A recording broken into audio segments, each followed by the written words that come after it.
Hello, this is Mark Tooley, editor of Providence, a journal of Christianity and American foreign policy. I'm also president of the Institute on Religion and Democracy here in Washington, D.C.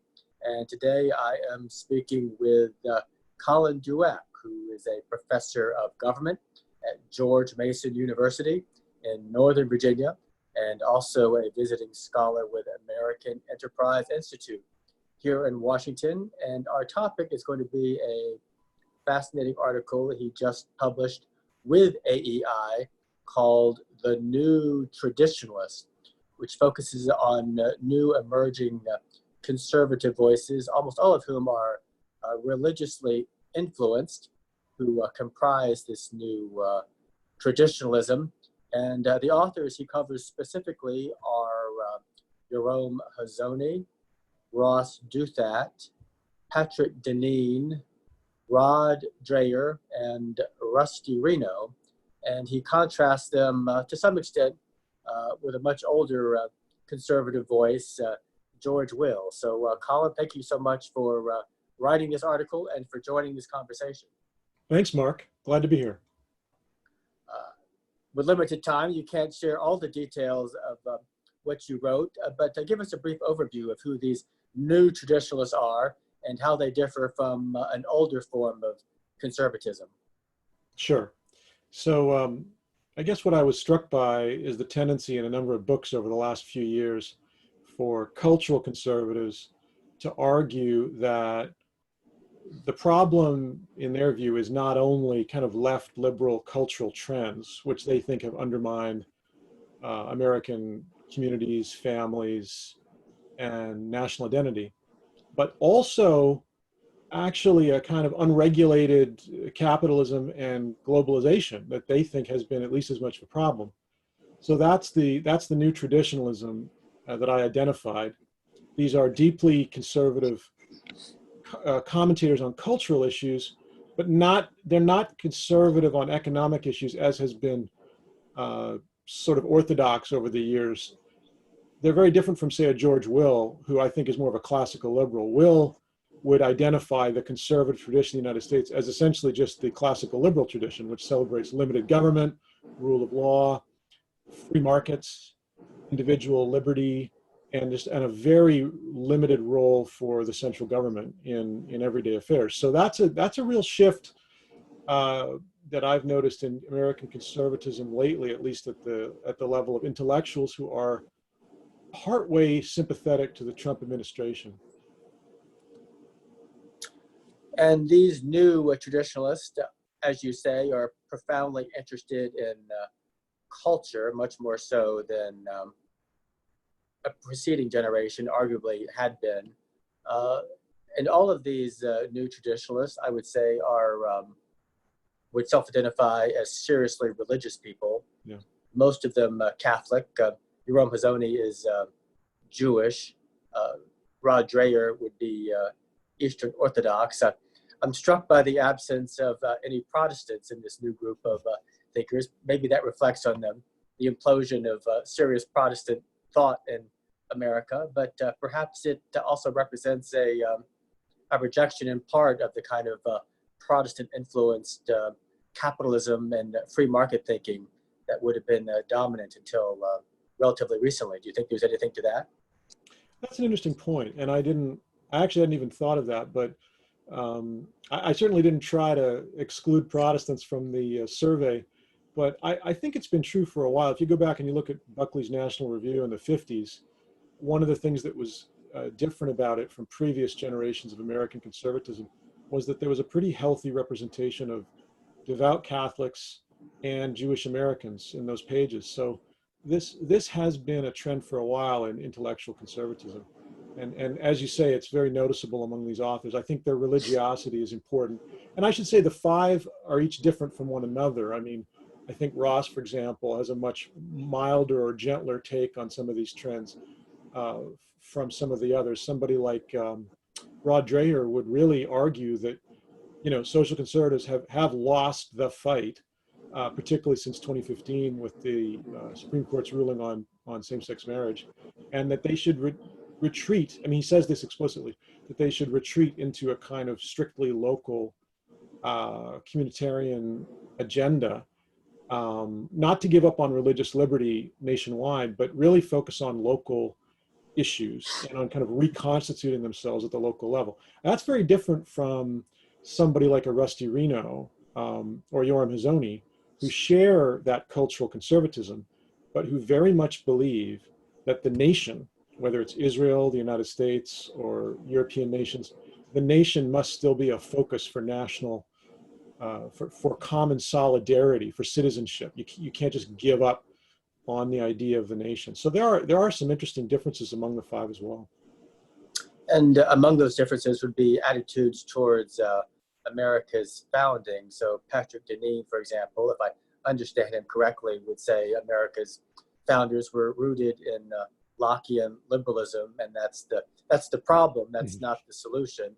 Whereas Yoram Hazony would be dismissive of some of the American founders, but he would want to retain George Washington, Alexander Hamilton, John Adams, and those whom he would describe as more conservative founders. I suppose Rusty Reno would be somewhere in between, and probably Ross Douthat as well. But that certainly has interesting implications, whether you think America was founded with poisoned fruit from the start, or whether there's a founding there that merits preservation and perpetuation. Exactly. And this has been a debate among American conservatives. Of course, the mainstream view has always been that among conservatives, that the American founding is excellent, right, and must be preserved for a variety of reasons. But there has always been this strain, including some Straussians, who have said that actually there was something about the American founding from the very beginning that was deeply flawed, so deeply flawed that that we're living with some really terrible consequences today. And I think Deneen's book is really exceptionally sharp. But that is actually his position as I read it. He believes that the founding, he actually agrees with George Will, oddly enough, that the founding was classically liberal. They agree on this. Now for Will, that's exactly what he likes about it. Let's preserve that. Let's bring it back, right? Let's scale back on big government of any kind from any party. For Deneen, it's the founding and that classical liberal tradition that's the problem, because there's an emphasis on individual autonomy that eventually undermines itself. And he views this as really corrosive over time, to the point where he doesn't see much left serving. He sees the need for just getting back, like Rod Dreher, just getting back to more of an emphasis on local community rehabilitation. So that's an interesting view. It's certainly not the mainstream view, I think, even among pro-Trump intellectuals. But he is an intelligent individual, and he makes his case very forcefully. Where I would differ, I make this point in the essay, where I would differ from both Will and Deneen is that it just seems to me that the historical evidence is very strongly that the American founding was never strictly libertarian in the first place. In other words, there were civic republican themes, right? I mean, authors going back generations like Gordon Wood and Bernard Bailyn have pointed this out. There were emphasis on the need for civic virtue and civic responsibility, looking back all the way to the ancient world. There was, of course, a strong biblical component. There was a common law component looking back to pre-modern England. So these are all pre-modern, ancient, and medieval European legacies that leave the American founding as actually a little bit conservative. It doesn't seem to me that the American founding was radical in the same way that the Chinese or French or Russian revolutions were radical. There was something conservative about it. And those who characterize it as a strictly libertarian revolution, I think, miss that. You mentioned Strauss briefly, who's usually important, but some listeners may not know who he is. If you could explain him briefly. Yeah, Leo Strauss, like many mid-century figures who influenced American conservatives, was an emigre from Hitler's Germany, and deeply influenced by that. He was a political philosopher, prolific, profound. His main recommendation was deep reading of the sources, close reading of the material, political philosophers from the ancient world to the 20th century, And then really his recommendation was a return to the Greeks. I mean, when you get down to it, his belief was that the ancient Greek philosophers really had never been surpassed in terms of their understanding of politics and human nature and society. And so he saw this wave of modernity, multiple waves of modernity that became increasingly debased, really, in a way. Although he thought that the American Revolution still had something in it that was worth preserving. And then his followers split on that question, East Coast, West Coast, and so on. Some of them, like a Harry Jaffa, said, you know, there was something in the founding, from the very beginning, in Jefferson's words in the Declaration of Independence, a commitment to natural rights that goes back to the ancient world. And then Lincoln rediscovers that and sort of makes it real through the Civil War and through the Emancipation Proclamation. But then you have another strain of Straussian thinkers, I would say, going up to Deneen, who, as I say, are much more pessimistic. And of these new traditionalists, Strauss would be a direct influence really only on Deneen, is that correct? Yeah, and I'm sure the others are familiar, but I think Deneen strikes me as the most clearly sort of in that vein. I guess what you might call kind of an East Coast Straussian. Some of the others, I mean, one of the things that makes Ross's book such a pleasure to read, it's just, he's not in the Decadent Society, he's not trying to outline any philosophical system. He's offering, in that book, he's offering just cultural observations that are very astute. It's a little gloomy, but it's very charming. It's very sort of elegant. And he makes a kind of mild-mannered case for Catholic traditionalism, I think, very well, as he has in a lot of previous books. And so what he identifies, which is almost tongue-in-cheek, is a condition he calls sustainable decadence. In other words, the idea that we're not about to collapse anytime soon, but that we're clearly entering a period of cultural decay, stagnation, decline, that the president's election actually was evidence of this, and that you know, this is not a partisan trend; it's bipartisan. So that's a book that's really, just for literary purposes, a pleasure to read. And you referenced this a little bit, but these new traditionalists are divided about Donald Trump. Rusty Reno and Yoram Hazony would be more favorable. Dreher would be hostile. Douthat critical. Deneen not supportive. How do you explain these differences? You're talking about their differences on Donald Trump himself? Yes, all right. And what Donald Trump represents. Yeah. Well, you know, in a number of these books, he's never mentioned. I don't think Yoram ever mentions him in his book, The Virtue of Nationalism. So he makes the case for a sort of resurgent national identity and national sovereignty. Yoram Hazony does. But I don't believe Trump is even mentioned in that book. He's, of course, he's mentioned him in other writings and speeches and so on. I think part of it, and this is one of the things that leads me to think there isn't going to be a new fusion anytime soon. I think part of it is that people have honest and very deep differences on the importance of Trump's personal character for the nature of American conservatism. So for some authors, even those who are very sympathetic to resurgent American nationalism and cultural traditionalism, Trump himself is just such a flawed vehicle for that they cannot get excited about him personally or his presidency as long as he's in charge of it, because they believe that his character matters and that the character of a president matters. Then you have those on the other end of the spectrum. I mean, I don't think any of these authors would say, you know, simply, hey, let's put on the red hat, Trump is terrific. But I think some of them would say, you know, he has undoubted flaws and weaknesses, but he also has some real practical strengths. And after all, flawed champion though he might be, he is the only champion that this particular strain of voter was able to find beginning in 2015. So that's an important way of looking at Trump. If you think of Trump as a flawed but important champion of this strain of thinking, I mean, you're going to take him over the alternative. And in a similar way, these new traditionalists aren't completely in sync with each other on nationalism. Obviously, Yoram Hazony would be the chief champion of nationalism. Rusty Reno would align with Hazony. Deneen and Douthat and Dreher would all come down in different ways, wouldn't they? Right. So I would say Rusty Reno and Yoram Hazony clearly want to support the idea of national sovereignty, national independence, the need to sort of refocus on the idea of the nation as legitimate and valid, whereas whereas Russ, excuse me, Ross and Rod Dreher would want to say, um, well, actually, I should rephrase that.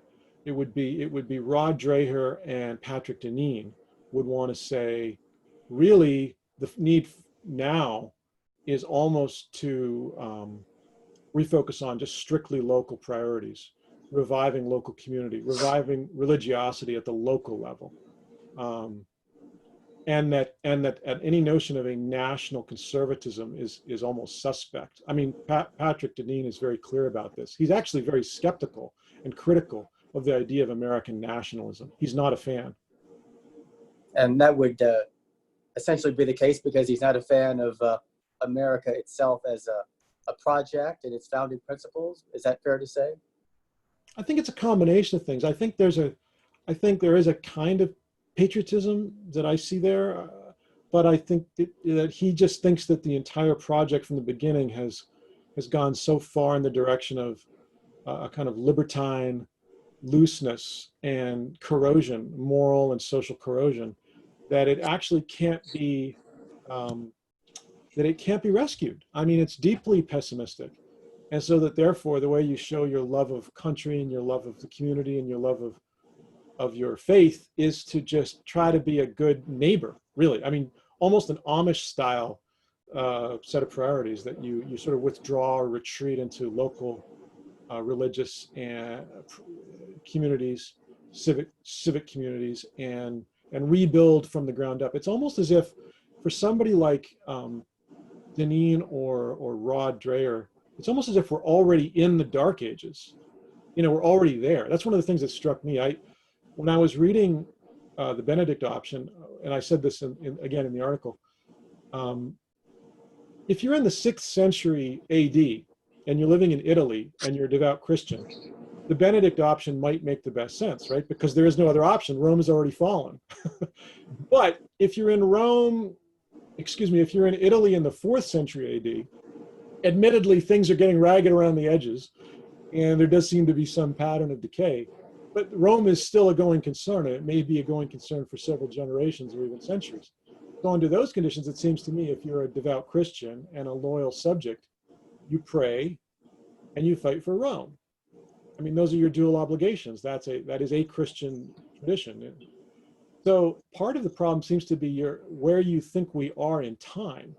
I think for Patrick and for Rod, they think that this sense of decay is really far advanced. Whereas for Rusty or Yoram, you know, there's no reason to give up yet, right? Repel the barbarians, you know, well, they're still possible.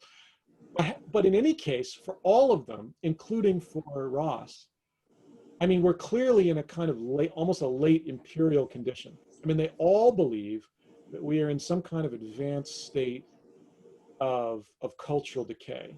And this is nothing, I mean, there is a certain type of conservative historically that has made this case. You know, Henry Adams, for example. I mean, there's plenty of them. But all 5 of them are in that category. I thought that was very striking to me. And I appreciate the attention you give to George Will, who I've followed virtually my entire life. He's been a prominent voice in American conservatism for 45 years. He'll be 80 years old next year, remarkably, although he never seems to change in his physical appearance. And he has shifted somewhat. And as you remark, he would have identified as an old-style Tory 30 and 40 years ago. And now he seems to be this classical liberal and certainly a sharp critic of the new nationalism or national conservatism, and a very sharp critic of Donald Trump. So he's also,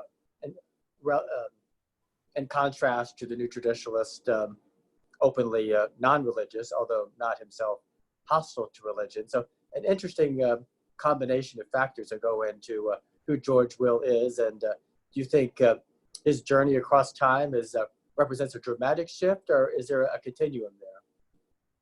Well, he's a very impressive figure, and I remember in the '80s as a teenager reading his work, his articles and his books, and at that time he called himself a Tory, and he talked about statecraft as soulcraft. He talked about Benjamin Disraeli, Edmund Burke. You know, there was a kind of classical conservative theme there, a kind of cultural traditionalism, and a willingness to think of the state as having a role in promoting um, public morality. I mean, there's no other way of putting it. He was very clear on that. In fact, he said at one point, the true conservative critique of American society today, as of 1980, is that there's too much freedom. That's what he argued. So he was a brilliant exponent of a kind of Tory conservatism at that time. And you can see over the years, sometimes thinkers go in the opposite direction. They become more socially conservative over time. I think Will has become much less so. And what you get today in his latest book, The Conservative Sensibility, and it's a magnificent book, but it is really, he seems to be completely at peace with the idea that American conservatism is simply a classical liberal tradition, neither more nor less. That's it. And there's really no emphasis, not much emphasis on anything else. So that is a change over time. He's a wonderful writer and a very, obviously a very articulate opponent of President Trump. I think he finds Trump particularly obnoxious for two reasons. One is that whatever else you can say about the Trump phenomenon, it is not vindicating classical liberal strains and conservative thought. So that's a principal philosophical objection. The other thing is I just think he finds Trump personally so objectionable.